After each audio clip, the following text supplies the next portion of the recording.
Everyone, and welcome to this special called board meeting of the Public Schools of Robeson County on June the 16th, 2026. At this time, I'd like to have a moment of silence, and if you would, please remember Miss Mary Grace Hester, a teacher that passed from East Robeson Primary School. So this time, let's have a moment of silence.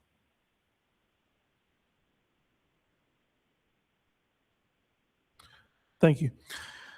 Next up, we have the Pledge of Allegiance. So if everyone would please stand. Mr. Cole's got the flag for us, and let's say the Pledge of Allegiance. I pledge allegiance to the flag of the United States of America, to the republic for which it stands, one nation, under God, indivisible, with liberty and justice for all. Thank you. I'd like to make note that we have Ms. Crystal Monroe, Dr. Terry Locklear, and Mr. Henry Brewer online with us as well.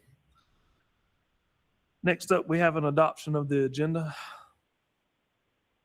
Motion by Ms. Melissa Oceans, second by Mr. John Simmons. All those in favor say aye. Any opposed? Aye.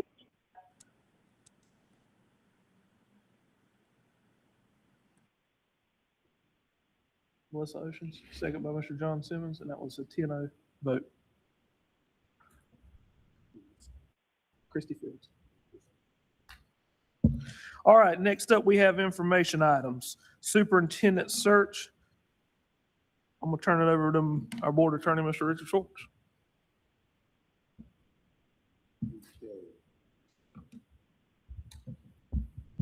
First of all, I want to apologize again for being late.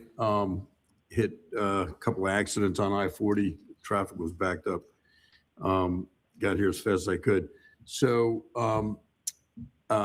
is it okay if I move up to the podium here? However you need to do, sir. Okay.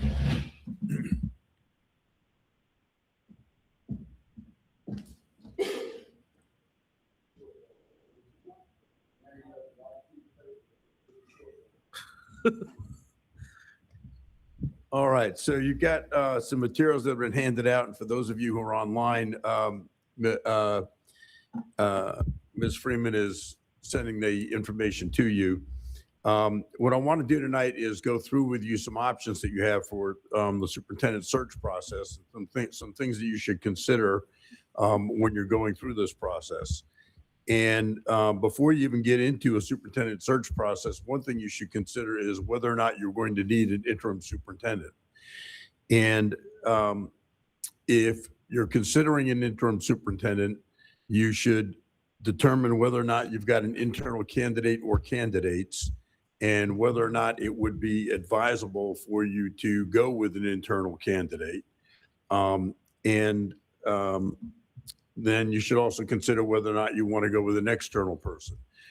There are a number of experienced former superintendents who have served several times as interims, and who I could recommend to you would do a good job.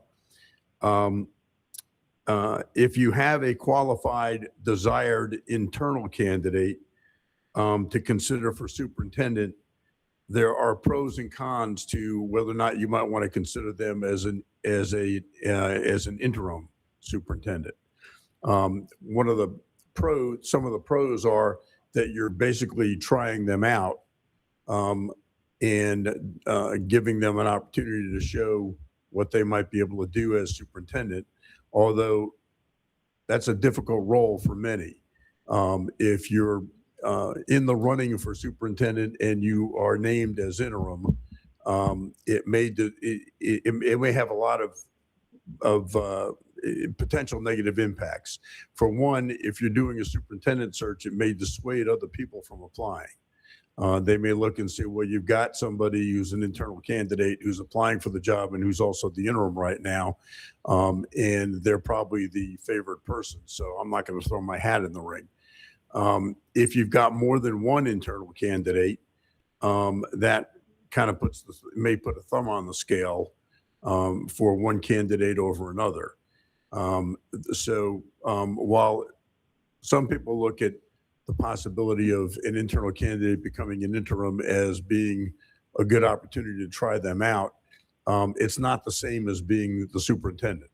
There are things you can't do or won't try or might not say as an interim that you would have to make a decision on if you're the superintendent. So I don't generally think it's a good idea to take an internal candidate, especially if you might have more than one internal candidate, and try them out as interim superintendent. But it's an opportunity, that you may or may not want to consider.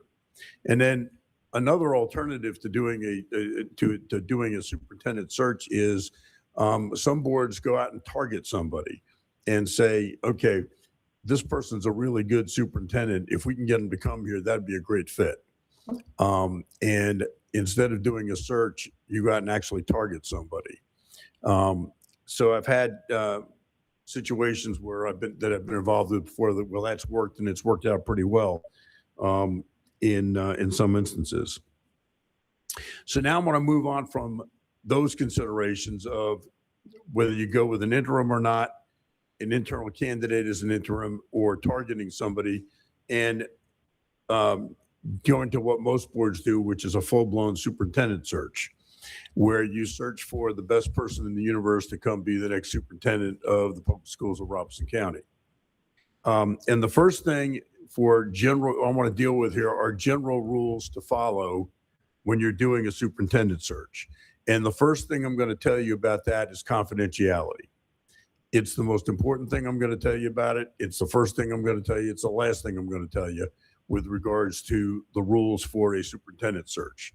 You've got to keep the process moving along, and you got to keep it confidential with regard to potential candidates.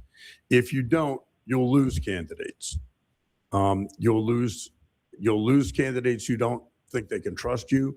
You'll undermine trust with your folks internally and externally, and you'll diminish the pool.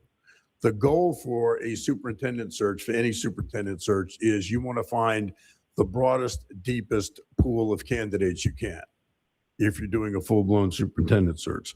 So confidentiality is extremely important. Second is, if you hire a search consultant firm, the board is in charge, and you get to make the determinations that the board should be making. So you're hiring a consultant, not somebody to take your place in this process. And this is the most important decision you get to make as a board, is who is the superintendent. How many of you have been involved in a search before? Okay, Vontae, Craig, Dr. Manuel, you must have, right? And John? Okay. And I don't think any of the folks online, it was Henry has been, yeah. Okay. So the board is in charge. It's a really important choice. And then the next thing is unity. Once the process is determined and choices have been made as to what you're going to do with the superintendent search, follow that process and be unified in that process. Do it together and do it well. Even if you disagreed with the process that was chosen, once the process is chosen, get on board the train and move along with it. Next is, throughout the search process, be on your best behavior. Keep in mind everything you do is public, and any candidates who might apply or might consider applying are going to be watching your board meetings. They'll go back and watch your board meetings online. They'll try and figure out what makes you tick as individuals and how you operate as a board. And so be on your best behavior, because you're selling yourselves and you're selling the public schools of Rockingham County to the candidates that you hope will apply. Which gets us to the next point, which is good salesmanship. You want to convince people that this is a good board to work for and with. And you are a good board. You operate very well together. You're a big board, one of the biggest boards in the state, if not the biggest. And so that creates different dynamics, and it's something that any candidate is going to be looking into, is how do you operate with an 11-person board? Do you work well together or not? Do you communicate civilly and respectfully with each other? And so people are going to be looking at that. Candidates will be looking at that. The other thing you need to be doing, another thing you need to be doing, is selling the community, selling the positive things about the community as a whole and what kind of place this is to live in. So selling the community is also very important. And then selling the school system. You've come a long way in the past 5 years. You've made dramatic progress. You've got an incredible facility that you're getting ready to open up right now that should be a lighthouse facility. It should be a beacon for other people from across the state. It should attract people from beyond the state. It is really something to sell. So you'll need to figure out the important things to sell about the school system. Okay, what kind of progress are we making? What kind of progress have we made? Are we set up for future progress? And so those are all things that you need to sell.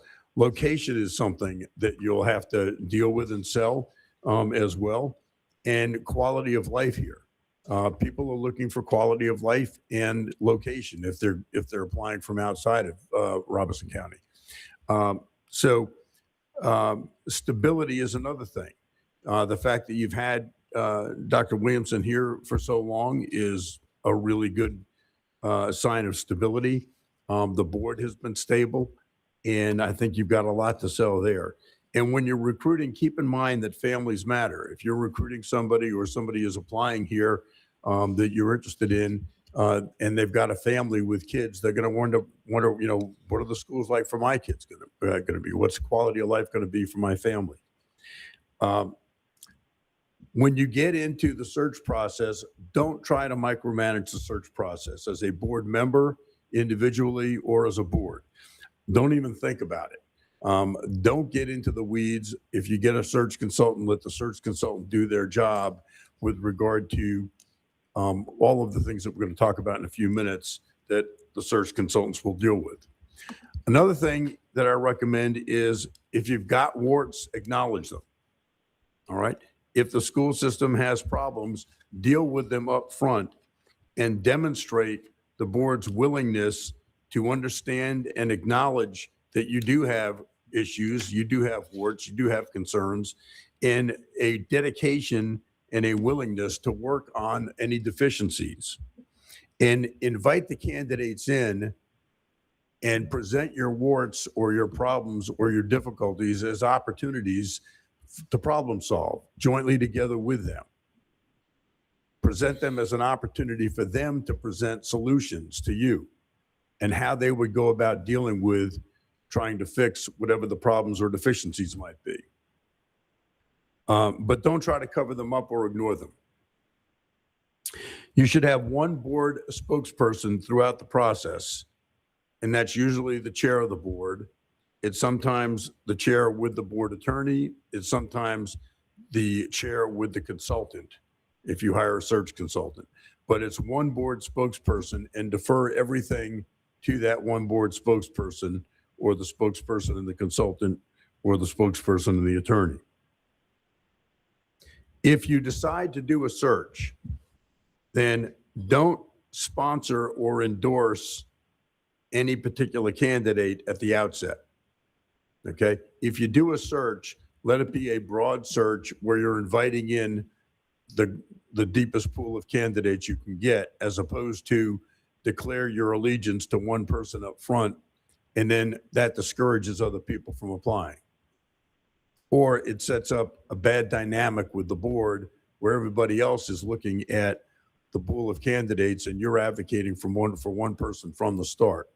So avoid that, please, and be a good board member. Favorite sons. Sometimes you have a favorite son candidate, and that can be somebody who's internal. Could be a favorite daughter too. But it's a favorite son candidate can be somebody who's internal working for the school system, or it can be a hometown hero who has moved off elsewhere and is thinking about coming home. So if there's a favorite son candidate, again, avoid advocating for that one person if you're doing a search.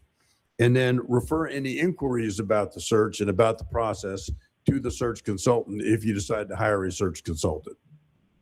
And you're not required to hire a search consultant. Once you get into this process, there will be rumors. You can count on that. There will be rumors that so-and-so has the job. There will be rumors that this person is coming in from out of county or out of state, and they're going to get the job. There will be rumors that these 3 board members are supporting candidate A. There will be rumors that there may be a racial divide, and the folks of one race are supporting this candidate, the folks of another race are supporting another candidate. So count on there being rumors, and please don't contribute to them, okay? Don't be the source of the rumors. And the best way you can do that is not talk about the search other than in general terms, and describe how the search is being conducted and what we've decided to do, as opposed to who the candidates might be or who we hope will apply or who I'm supporting. All you got to do is say, well, we're hoping that so-and-so might apply. And then the rumor will be that that's who you're supporting, and that's who's going to get the job. So avoid saying anything like that. And keep in mind also that if your spouse says something like that, or your best friend says something like that, it will be attributed to you. Okay, so be careful about talking about this with your spouse, your best friend. I always recommend, if you got to talk about it with somebody, talk about it with your fellow board members. Give me a call, or take your dog for a walk in the woods and talk to your dog about it, or borrow somebody else's dog if you don't have one. The process will speed up towards the end of the search, and we're going to look at a timeline in just a minute. But towards the end of the search, it really speeds up, and it becomes an enormous time commitment for you as board members. You will have meetings to narrow down the scope of the search and select candidates that you want to interview in first-round interviews.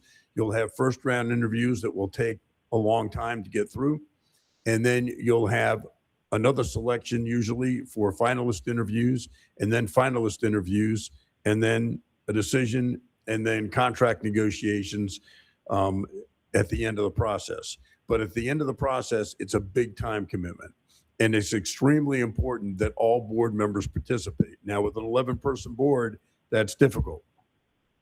Getting 11 people to make that kind of time commitment for selection, first round interviews, another selection, second round interviews, or finalist interviews, excuse me, and then a decision. So you'll have to get out your calendars if you get a search consultant and mark them down, and then keep certain dates absolutely protected so that all of you can participate meaningfully in the process. There are a lot of meetings, and attendance is vital. And then finally, the last thing I want to tell you again, with regard to general rules to follow for the superintendent search, is confidentiality is vitally important, especially when you're getting down to the selection process and who to interview. Keep in mind that you may attract candidates who really can't afford to let their board know that they're under consideration or they're a finalist for your position. Might make it very difficult for them back home. So you got to promise to maintain confidentiality and keep that confidentiality. And if you don't promise confidentiality, then you're going to lose candidates. People will not apply. All right. And the people who won't apply might be your very best people. Some decisions to be made early on in the process. And for those of you following on the outline, I'm on page 3 right now, Roman numeral 3. First, determine whether or not you're going to use a search consultant. If you use a search consultant, there's staff support that's usually needed on the part of the Board of Education. Usually that's the person who is the administrative assistant to the board, Ms. Freeman, but not always. And you'll have a specific contact person for the board. Sometimes that's the board chair, sometimes it's a board attorney, but you'll have to select a specific contact person. You'll also, for any of these search consultants, you'll need to determine the extent of community participation, surveys, forums, et cetera. All of these search consultants that do this sort of thing will offer to do surveys or have community meetings or forums or send out letters soliciting community input for what are the qualities you're looking for in the next superintendent for the public schools of Robeson County. And that will be what all of the surveys and meetings and forums will be about. And then they'll usually compile that information that they gather from those sources and give you a candidate outline for what you should be looking for. They almost all come back and say, we want somebody who can walk on water and knows a lot about curriculum and human resources and facilities and gets along well with everybody and is an outstanding leader. But make sure that walk on water thing is in there. So that's what you'll get. You'll get a lot of that back, but you'll get input from the community and you'll get buy-in from the community. And people feel like you're listening to them, and hopefully you're listening to them if you go about and do that process. You establish early on in the search process job qualifications and characteristics. And again, you have choices to make. You'll have to consider the length of the contract. And in the current market, really, in order to attract the kind of candidates you want, you're going to be looking at a 4-year contract in reality. That's the maximum length of contract you can offer in North Carolina. And a lot of folks are not interested in uprooting their families and moving someplace for a 2-year contract. So if anything less than a 4-year contract, you're going to not be attracting the kind of candidates that you want to attract. And then you need to determine a budget for the search, and you'll need to leave some flexibility in the budget. Most of the search consultants out there you can get them for between $20,000 and $35,000 for the consultant's fees and some associated advertising. And we'll talk about the advertising in just a minute. But there's a lot of value that you get for that money. You'll need to determine a timeline with target dates. And if you turn to page 7 in this outline, I've got a draft of what the timeline usually kind of looks like. And if you look on the left-hand column under date, there's nothing filled in there. So those are dates you'd have to fill in. And generally, you work backwards from when you'd like employment to begin. So, for example, if you wanted employment for the new superintendent to begin by December 1st, that's where you'd start, and then you'd work back from there. At the outset, you're determining whether or not to use a search consultant and what search process you're going to employ, and then you establish the timeline. You select a consultant, or you could select a consultant and then establish the timeline with the consultant. Those two can be flip-flopped. Then you advertise the vacancy with an application deadline that you will have selected. So, for example, if you have a December 1st desired start date, you probably need to have an application deadline of sometime in September. Then you have a meeting to choose who you're going to interview. That's a closed session meeting. You'll have meetings for initial interviews and to select the finalists. Then you'll have a meeting for final interviews and decide on terms of an offer, contract discussions, and then an announcement of the superintendent. Keep in mind that once you select a superintendent, they may need 2 or 3 months to get out of a current contract. They may have to provide 90 days notice, for example, to their current Board of Education if they're currently a sitting superintendent. So that's just an example of some of the things to consider in a timeline. You'll have to approve an application form. And in that application form, you will have an authorization and release to obtain information about their background and to do background checks. And at Exhibit D in these materials, beginning on page 14, we've got a sample application from a search I was involved in previously, where the school board did most of the work themselves rather than hire a consultant. So that's just a sample. It's just there for you to peruse and take a look. But it's in there. You might want to mark that as Exhibit D beginning on page 14. Part of the process is advertising and announcing the vacancy. And again, your goal is to get the deepest, broadest pool of qualified applicants that you can get. You don't want somebody applying for a superintendent, if you get 5 people who are, one's been a bus driver their whole time and one is a substitute teacher, they're not qualified to be your superintendent, but you may get an application from them. So you want a deep pool of really qualified applicants, and that's what you're going for. There's no need to limit qualified applicants. And there are potential legal questions if you do, but you can set qualifications. So the board will approve an advertisement, and you should determine, before you do that, you'll determine whether or not you're going to advertise a salary range.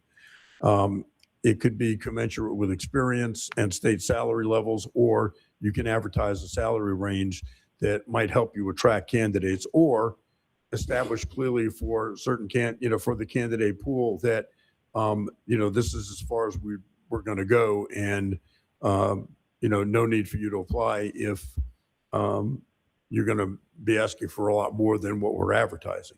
You should determine up front whether or not a doctorate is going to be indicated as required or desired, or whether you're just not going to address it. Some boards want somebody who's got a doctorate, and some boards say it's a non-starter. We've got to have somebody with a doctorate. Other boards say, well, we'd like to see that, but it's not a non-starter if you don't have it. And other boards say, we're not going to address it one way or another. We'll just see what we get. Sometimes boards put in the advertisement that candidates from non-traditional backgrounds are invited to apply. And what you'll tend to get are folks who have been CEOs, or folks with a military background, if you put that in there. Sometimes that works and sometimes it doesn't work well. But you get to make the decisions one way or the other once you get the candidate pool and see what you've got. So whether or not you put that in an advertisement is up to you, but that's something you'll have to consider. Another thing to consider in the advertisement is whether or not you will require prior superintendent experience or prior central office experience, and whether or not you'll put that in the advertisement. If you're going to make up your mind that if people don't have experience, at least or beyond the level of principal, we're not going to consider them, you might want to cut down the applicants that you get, so that you don't get 10 candidates who've never been anything beyond the level of principal. For a school system this size, that's something you might want to consider. But again, all of this is up to the board, and these are some of the choices that you'll have to make. Another thing to consider is whether or not you want to have a printed brochure. Just to give you an example of that, if you'll take a look at page 10, Exhibit C, you'll see this is a front and back brochure, but it's a printout of a brochure from a search that I was involved in several years ago in Dare County, where they had a search consultant, McPherson and Jacobson, and they had printed brochures, and they were going to a national convention where superintendent candidates flocked to superintendent search consultant booths, and they could hand these out. So having a printed brochure is something you might want to consider. And if you want to take a look at it, that's on page 10, beginning on page 10, from page 10 to 14. I meant to mention Exhibit B as well at page 9. And this is just a posting, for example, of what the of a job for this was Kannapolis City Schools several years ago. And if you look at Exhibit B on page 9, it tells you that we're seeking a superintendent. It tells you what the requirements and the minimum expectations are. For this one, it was a doctorate degree or progress toward a doctorate degree is preferred but not required. Multiple building level experiences are also preferred. A successful candidate will be required to live here. It talks about the demonstrated abilities that you're looking at in paragraph B. The third paragraph describes the community and the population. The fourth paragraph sets forth some unique things about living here. And the fifth paragraph is about the school board. And then the last paragraph is about how to apply. So that's a one-pager that is an advertisement for the vacancy. The online information and posting usually includes both the advertisement for the vacancy and a brochure online. The consultant, if you use a consultant, solicits candidates, and different consultant groups have different approaches to this. So, for example, some of the national superintendent search consultant groups have an online application where you submit an application and you're on file with them. And then you let them know the types of jobs you're looking for, and then they'll match up as they get job vacancies. They'll match up with the folks they've got on file. All right. Others have a number of different jobs that are vacancies that are on file that they're doing the search for, and you submit your application and apply for those different jobs. Most of the search consultants will also have a network nationwide of people that they'll contact who are, a lot of them are retired superintendents, and they'll send a blast notice out saying, we just got this new superintendent search for Robeson County. And here is some information about the school system and about the job. Do you have anybody you would recommend as somebody we should contact who'd be a good person or a good fit for this job? And then other search consultants just send out the vacancy notice or put it on their website and wait and see what happens. So different approaches. Some of them they've already got fish in the net. Others of them cast the net and see what happens. And some of them go with a direct contact and outreach, and others less so. So different search consultants have different approaches to doing this. But it's the consultant who should be soliciting candidates and not the board members out there soliciting candidates. If people come to you and say, I'm interested in the job, and you've got a consultant, what should you do? Refer them to the consultant, okay? Don't tell them, I'll take your name and give it to the consultant, okay? Tell them to go to the consultant. Now, you can still call the consultant and say, this person came to me. You might want to be on the lookout for them. So refer all applicants to the consultant or the search coordinator. I usually recommend 2 months for advertising. Take advantage of free and online media, and the consultants are good at doing that. And also spend some money to advertise nationally and to do it effectively. You can, post a notice on any number of job sites, but you can get free posting from the North Carolina School Boards Association, whether you use them as a search consultant or not, from the North Carolina Association of School Administrators will post it. And then you can get national groups posting as well. You'll be screening the applications. The different consultants have different approaches to screening applicants. Some of them will tell you, we'll screen the applicants down to a top 10 or a top 15, and then we'll present those to you. Others will tell you, we'll show you everybody that applies, and we'll make recommendations, and we'll put them into certain buckets. Okay, this is a group that's got, these candidates all have doctorates, or they're all but dissertation. They're right there getting their doctorates. Or this is a group that has prior superintendent experience. Or this is a group that has central office experience. And so they'll divide them up and categorize them for you. But different consultants have different ways of going about it. Some will just present you with the top tier candidates, and others will let you have, say, we have access, give you access to everybody if you want it. The board should make all decisions in that regard, and you can consider that approach with the superintendent search consultants as you go along. When you get to the point of interviews, that's a private process, and you need to be able to protect the confidentiality of the candidates at that time. So if you've got people standing around trying to figure out who's coming in the building, who's going out of the building, you need to go someplace else to do the interviews, and make it a private place so that you can conduct the interviews without revealing who the candidates are in that process. So that usually requires a secure location. You've got to consider logistics and timing, but it can be done. It's still a board meeting, so you have to post it as a board meeting, even though the whole thing will be done in closed session. But that's something you work out later on. The interviews are structured interviews. You should prepare open-ended questions in advance. You're trying to elicit information about the candidate, their background, their biographical information, and some stuff that may not be in the application.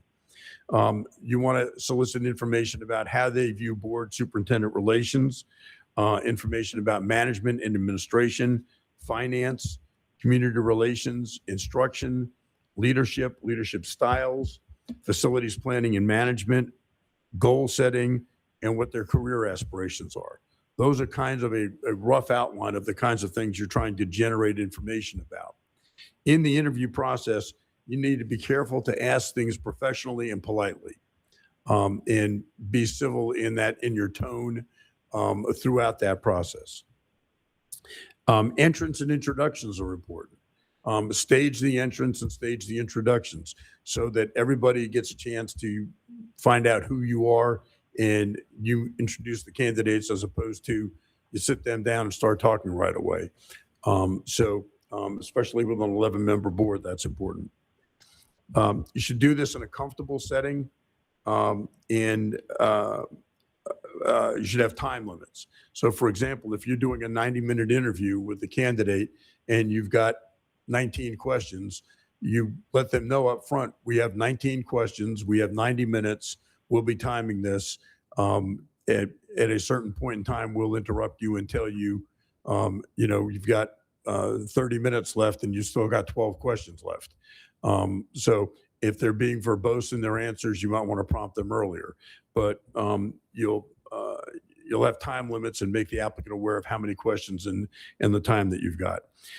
It's very important to listen actively when you're in these interviews, and listen carefully for what's being said as well as for what's not being said. Are they answering your question and responding, or are they skirting around the issue? Interact appropriately but sparingly in the interview process. And remember, you're interviewing them. Don't try to dominate the conversation, especially with 11 of you. You don't want to waste time or waste interview time telling the candidate what you think about something. You're trying to find out what the candidate knows and the information they can give you.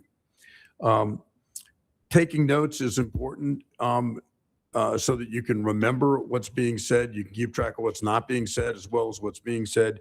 And you can remember at the end of the day, if you've interviewed 6 candidates for 90 minutes each, you can remember what candidate 1 said 10 hours ago. I usually recommend having a scribe there, designating one person to take notes in addition to the notes that you're taking, so that you've got somebody who can go back and say, no, that's not what they said. What they said was this, or yes, they did say this, and they also said this, this, and this. When you're going back and talking about what the candidate said and what you thought about it. I usually recommend taking a few minutes to briefly summarize or discuss each interview right after the interview while it's fresh in your head, so you can get some first impressions, but not go into great detail about it, but just share some general impressions from the interview so that you can recall things later on. Some things to watch and listen for in the interview. Did the candidate answer the questions directly and to the point? Second, does the candidate talk too much and tell you more than you want to know? Third, does the candidate express a sense of humor and humility? Fourth, does the candidate give realistic answers? You know, if their answer to everything is, well, throw more money at it. You know, A, they didn't do research on Robeson County, and B, that's not a good answer, okay? So did they give realistic answers? Next, did the candidate ask you any insightful or meaningful questions? There'll always be an opportunity in these interviews for them to ask you questions. Did they put any thought into that? Are they asking you superficial questions or questions that seem to reveal that they've done some research on you? They've done their homework. Next, does the candidate make you feel comfortable or make one feel comfortable in the answers given and the leadership capacity displayed? That's important. Does the candidate appear to have done their homework before the interview? I was in an interview, just to give you an example, an interview session with a school board within the last couple of years, and the candidate was there for their second round interview, their finalist interview, and had no idea how many schools were in the school system or what the budget was in the school system. Feeling that he hadn't done his homework. Okay. Next, does the candidate seem to have knowledge about the school system and the community it serves? And for you, that's going to be really important. You've got some real uniqueness in the community that you serve. You'll be selecting finalists after the first round interviews. I usually recommend that you select up to 5 or 6 finalists, but always at least 3. If you have only 3 candidates and one drops out, you know, then you're stuck with 2.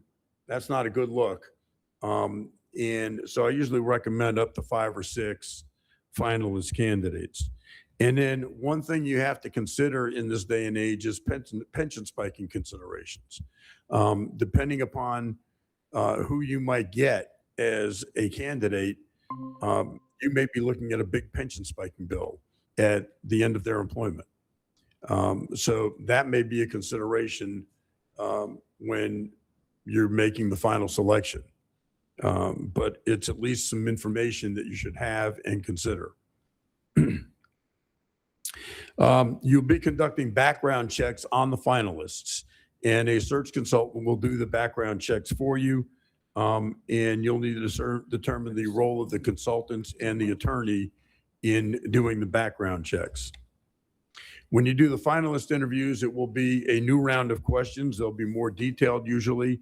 And then lots of times for finalists, you'll invite them to give you a presentation. And you might have a couple of prompts that you'll give to them in advance and say, we'd like you to prepare a 15-minute presentation showing us, you know, what you would do in to improve curriculum content, for example, in public schools of Robeson County, or what you would do to save costs, or any number of different prompts that you might come up with. And that's something that a lot of school boards like to do. Don't just have one way going with questions, but give them something to problem solve. And this is a good way to deal with your warts that we talked about at the beginning of the session. If you've got problems or deficiencies or areas that need to be addressed, present them as an opportunity and say, how would you address this, and give us a 15-minute presentation on it. So that's a way for you to determine how they problem solve, how they would put a plan together, what their presentation skills are, give you some idea about their leadership ability. So it's something a lot of school systems or a lot of school boards are doing now. And then when you do the finalist interviews, you might want to determine whether or not a site visit is warranted or desired. Are you going to go to their community and poke around a little bit and ask questions about them? I've got one board where they did a couple of superintendent searches, and one board they did site visits, and one board member focused on the barbershops. Said that's where you can find out more than anything about your next superintendent candidate. So that was just his thing, the barbershops. And you might want to wait until you select a top candidate and then decide whether or not you're going to do a site visit before you make an offer. When you get down to negotiating a contract, the board determines the parameters with the advice of counsel in closed session. There's a specific provision in the open meetings law allowing you to do that in closed session. And then the attorney negotiates the contract. What I usually recommend to a board when you get down to something like that is give me a pot of money within which to negotiate. You can determine the salary, or you can, and certain perks and benefits, or you can say, here's your pot of money, work within that. And then I can make that money more meaningful to the selected candidate based on what their needs are and where they are in life. So if, for example, if they've got 3 kids and they've got to put them through college, they're going to have different interests than if their kids are grown and gone away and they're getting ready to retire in a few years. If they've got a wealthy spouse, they may have different interests. They may be more interested in finance a vacation home. Different, there are all kinds of perks and benefits, and we'll get into that later on when we get around to discussing contract. But there are tax benefits, there are tax implications, and some things count towards retirement, some things don't count towards retirement. And so there are different ways to structure contracts, but I usually recommend giving a fairly wide berth in terms of how we'll apply whatever resources you're putting towards the contract. And then you get to the end of the process where you get to announce the new superintendent. You have an open meeting in which you elect the new superintendent and approve the contract. You usually have a press conference, a reception, and then community meetings. Some boards consider having community meetings when you get down to the 3 finalists. And you have to let people know up front that you're going to do that, if you're going to do that, because again, some candidates won't apply if they know they've got to go public if they're in the final 3. But some boards say, no, we're going to, trot you around the community and take you to different meetings and see how you do in the public setting. And you need to know up front that we're going to do that for our 3 finalists. But that's something you should consider with the advice of a search consultant if you decide to have a search consultant.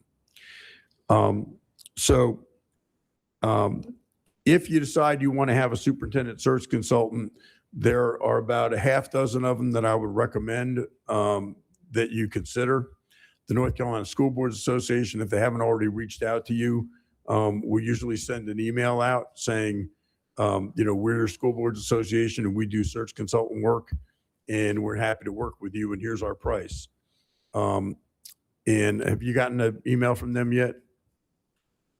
I have not, no, sir. Okay. Usually they send an email out as soon as the superintendent announces. I have. Okay. Oh, some of you have? Okay. All right. If one of you would forward that on to me, I'd appreciate it. And then there are, national search consultant groups that I've worked with all of them over, the course of my career at one point or another. Some of them do a better job than others. And the price range will be, again, anywhere from $20,000 to $35,000, $22,000 to $35,000 roughly. They'll all provide some variation of the same kind of service. But again, their methods and methodology are going to be a little bit different from one to another. If you're interested, I can gather proposals from the different search consultant groups and then put together a summary of the proposals and present them to you. And that's something you might want to talk about tonight. I think that is the end of what I was going to present to you. Oh, Exhibit A. If you take a look at page 8 in these materials, Exhibit A is just an example of selection criteria that results from either the board having a discussion or from the community forums that a search consultant might conduct for you. All right. Does anybody have any questions for Mr. Schwartz?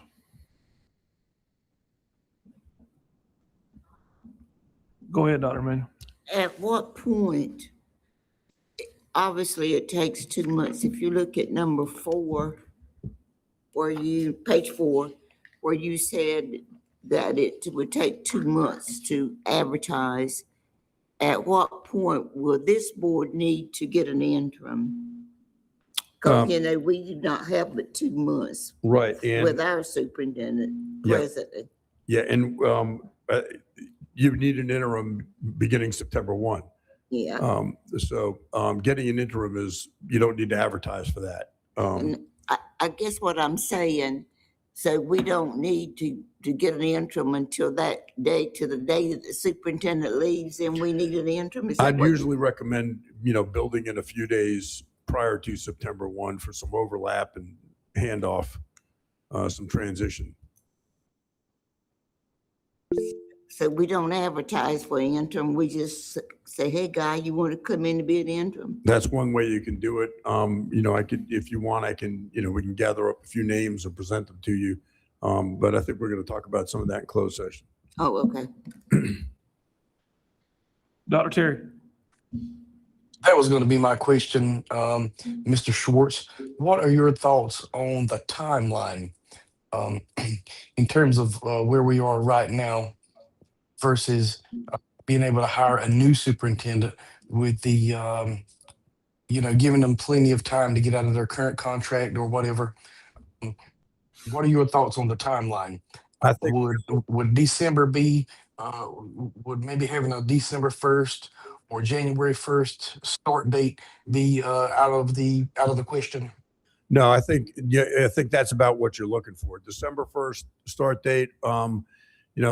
That's a difficult time for people to move. Between Thanksgiving and the New Year, January 1st might be, another potential start date. But that's usually a target date. It doesn't have to be an absolute deadline date. You'll be advertising that as a target date, but depending upon who you select and what their circumstances are, they may need, 60 days, 90 days, or even longer to get out of a current contract or to give notice. So if you were to start the search process relatively soon and advertise for, 6 to 8 weeks, then you'd be in that time frame. You'd be within that time frame. Are you good there, Dr. Terry? Yeah, I was just wondering if that limits our potential pool. I don't think it does. I think if you start advertising, around August 1st for 2 months, you're giving people an opportunity to get their school year started if they're elsewhere. That'll give you enough time. And then if you had, for example, an October 1 or an October 15 application deadline date, you could start narrowing the field in October, and then start doing your interviews in that same month. Okay, thank you. All right, if there's no other questions, I'd like to go into closed session. Miss Melissa? I move that the board enter into closed session for the following purposes: to consider confidential personnel matters as provided in North Carolina General Statutes 143 through 318.11A1 and A6 and 115C through 319, and to consult with the Board of Education's attorney to preserve the attorney-client privilege as provided in North Carolina General Statutes 143 through 318.11A3. All right, I got a motion by Miss Melissa Oceans, a second by Mr. Vontae Leach. All those in favor say aye. Any opposed? Ayes have it. We are now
Out of closed session.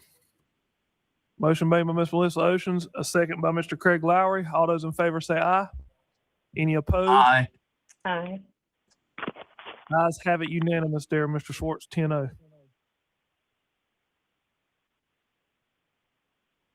Board discussion, superintendent search.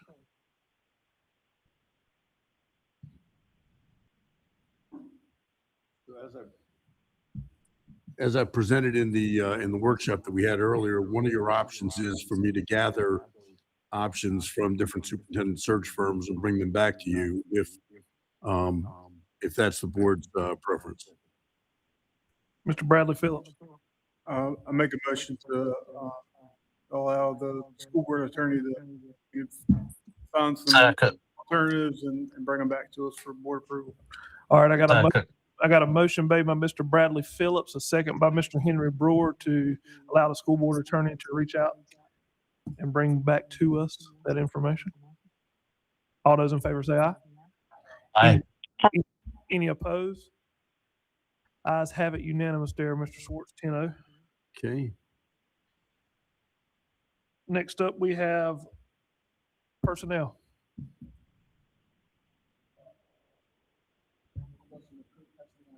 Motion's made by Ms. Melissa Oceans, second by Mr. Vontae Leach. All those in favor say aye.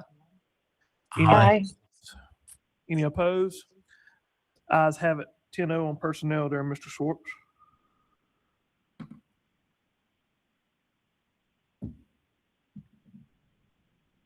Mr. Vontae Leach.